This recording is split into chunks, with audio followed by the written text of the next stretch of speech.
So the first thing that made us undertake this research was really the mutant. The original plant we were studying in this is called Utricularia gibba. It's an aquatic carnivorous plant. And originally we were studying it because it's carnivorous. So we were interested in how the traps form, the genes that control that, because we think that they evolved from flat leaves. And we found a mutant that had small round traps. And just by chance, when we were on the microscope, we saw that the inside of the stems actually had this very strange twisted vasculature tissue. So then we started looking at that, and almost complete accident turned into this whole story of interactions between cell layers. So in Utricularia stems, there are several different cell layers. So one external layer, and this is common in all plants, this external cell layer we call the epidermis, the external skin.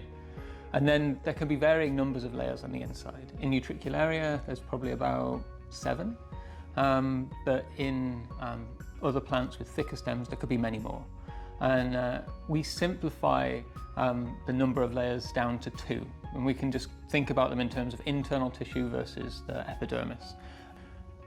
So the molecular basis of the control of growth between the cell layers, it actually boils down to a plant hormone, and it's a plant hormone called brassinosteroids.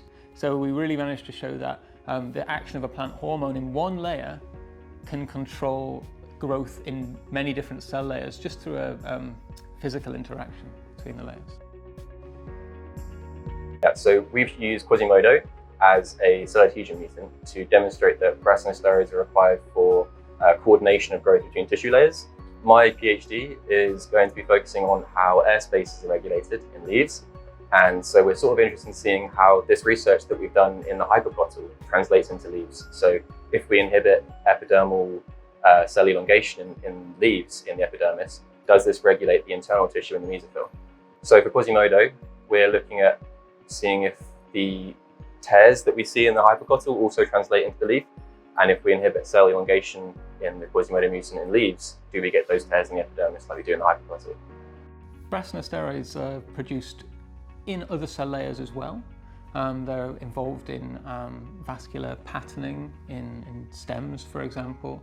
But in this context, in leaves and in stems, we think that a large part of brassinosteroid is in the epidermis.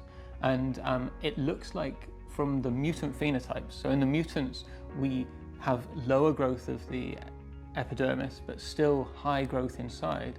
So it looks like something else other than brassinosteroids is promoting growth of the inside. And that's a really interesting question, what that is. Now, there are lots of other hormones and genes that we know are controlling growth, and that's something we're really interested in finding out. What's controlling the internal growth compared to brassinosteroid, which is controlling the external growth, and that's an active area that we're interested in.